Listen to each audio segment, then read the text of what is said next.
चलिए, स्वागत है आपका द सिलेक्शन पॉइंट प्रयाग में। और मैं समीर शुक्ला आज एक बेहतरीन सा आपके सामने कंफ्यूजिंग प्रीपोजिशन लेके आया हूं। कल आपने एक वीडियो देखा होगा जो कल हम लोगों ने आपके सामने रखा, जिसमें मैंने आपको बताया था कि डाई यानी जो मरना शब्द है, डाई के साथ कई तरह के प्रीपोजिशन यूज किए जाते हैं। जैसे मैंने आपको बताया था कि भूख से, प्यास से, दुख से, शर्म से अगर किसी व्यक्ति की मृत्यु होती है तो ऑफ का यूज होता है। ओवर ईटिंग, ओवर ड्रिंकिंग और वुंड से होती है तो फ्रॉम। देखिए, मैं देखता हूं आप हमारे इस चैनल को बहुत सपोर्ट कर रहे हैं, and thanks for your support, thanks for keep supporting me. और यही जो चाहिए हमें, यही एक चाहिए। और हमें आपसे क्या चाहिए बच्चे? हमें आपसे कुछ नहीं चाहिए, सिर्फ यही प्यार और यही विश्वास आपसे चाहिए। और उसी प्रीपोजिशन के क्रम में आगे बढ़ते हैं। देखिए, मुझे पता है कि बहुत सारे बच्चे जानते हो, लेकिन मैं आपको एक वर्ड बताऊंगा और ये मैं लिखे दे रहा हूं अभी से, ठीक है? कि पेन के साथ तो भैया विथ लगाओगे, मैं अभी से लिखे दे रहा हूं। और पेंसिल के साथ क्या लगाओगे, इस पे जल्दी से कमेंट करके करना शुरू करो। मैं आपकी कमेंट देखूंगा, मैं आपके कमेंट का जवाब भी दूंगा।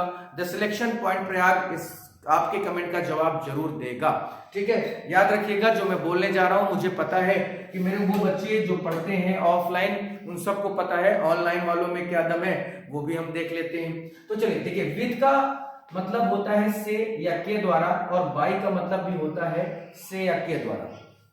अब बहुत छोटी सी चीज बताता हूं, कोई बहुत बड़ी बात ये सब नहीं होती है।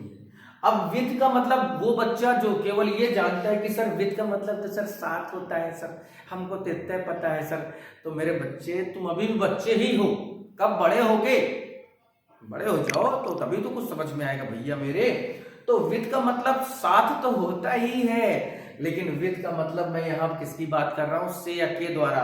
यानी कोई काम किसी से या किसी चीज के द्वारा कराया गया होगा।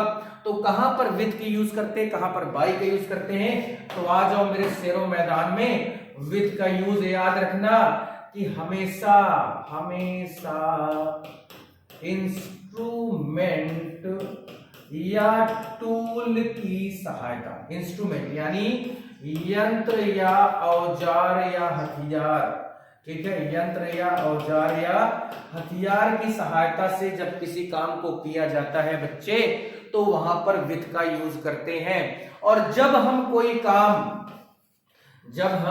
कोई कार्य किसी व्यक्ति यानी पर्सन यानी एजेंट यानी डूअर, चाहे जो नाम दे दीजिए भैया, पर्सन का मतलब भी काम करने वाला, एजेंट का मतलब भी काम करने वाला, और डू से बनता है करना, और डूअर्स मतलब होता है करने वाला। तो किसी जब एजेंट या किसी पर्सन के द्वारा कोई कार्य किया जाता है तो वहां पर हम क्या यूज करते हैं, बाई का, ठीक है? वहां पर क्या यूज करते हैं, बाई का। ये वाला जवाब आप देते चलिए, मैं आपके इस जवाब का इंतजार कर रहा हूं। और कई बच्चों ने कमेंट भी कर दिया है कि सर पेंसिल के साथ क्या लगता है। और अभी मैं नाम लेता हूं, अभी चलिए आगे बढ़ते हैं थोड़ा सा पहले। अब देखिए, कुछ इसके सेंटेंस, जैसे हमने कहा कि he was writing, he was, ठीक है, he was writing। अब बताओ यहां पर क्या होना चाहिए, जल्दी से कमेंट करके जवाब दे दो यहां पर, ठीक है? जल्दी से बताओ यहां क्या होना चाहिए, यहां विथ होना चाहिए या बाई होना चाहिए, क्या होना चाहिए? तो भैया पेन हमारा क्या है, पेन हमारा एक टूल है, एक इंस्ट्रूमेंट है जिसकी सहायता से लिखा जा रहा है। तो विथ पेन होगा कि नहीं होगा, है ना? जितने भी वर्ड के जो भी काम, जैसे हमने कहा कि रावण वॉज किल्ड, ठीक है? बाई राम होता है, लेकिन होता भैया राम जी ने मारा, लेकिन किस चीज से मारा? तो विथ एरो यानी तीर से मारा ना, तो विथ लगाया, क्योंकि एरो भी एक इंस्ट्रूमेंट है, टूल है। लेकिन मैं कहूं कि Ravan was killed, Ravan was killed with Ram, तो होगा क्या? अच्छा बताओ, विथ राम होगा, बता दो जल्दी से, क्या होना चाहिए? बाई होना चाहिए ना, क्योंकि राम तो भैया प्रभु हैं हमारे, और ये पर्सन है। तो जब पर्सन की सहायता से कोई काम किया जाए, जैसे हमने कहा apple is eaten by Shyam, तो बताओ श्याम है कौन? कोई इंस्ट्रूमेंट है, कोई औजार या हथियार है भैया? ये श्याम तो क्या है, एक पर्सन है। तो ये जो कंडीशन है, मैं इसी की बात कर रहा था कि विद का यूज कब करते हैं बच्चे, जब कोई इंस्ट्रूमेंट या टूल की सहायता से काम किया जाता है। बाय का यूज कब करते हैं भैया, जब कोई काम किसी पर्सन की सहायता से किया जाता है। अब आओ जो मेरा क्वेश्चन था, मेरा क्वेश्चन ये था आपके सामने क्वेश्चन ये था, और जरूर आप लोग कमेंट कर रहे हैं, लेकिन अभी तक किसी का कमेंट सही आ नहीं पाया।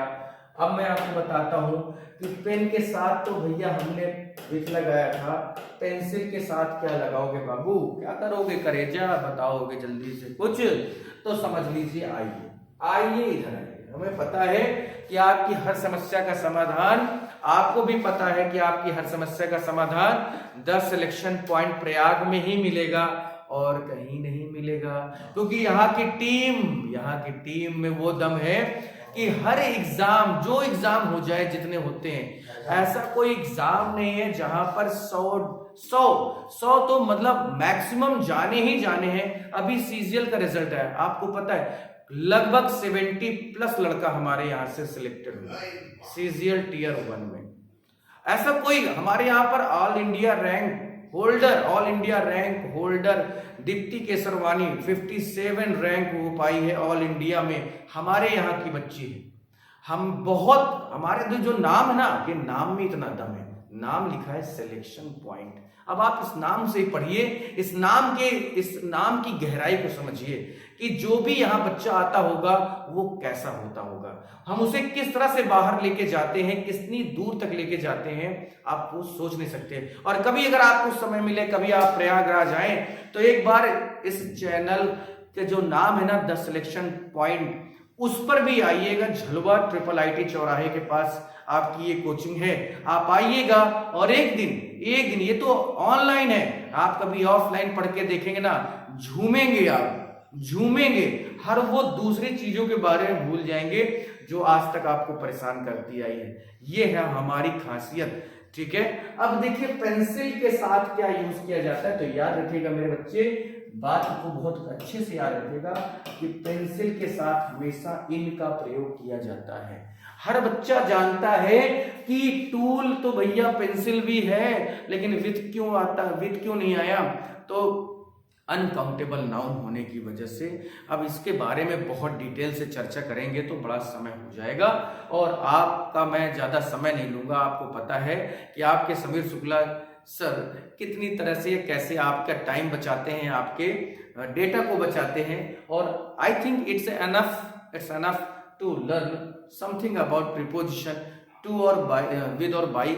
आपको क्लियर हो गया होगा। फिर आज के लिए इतना ही। Thank you so much.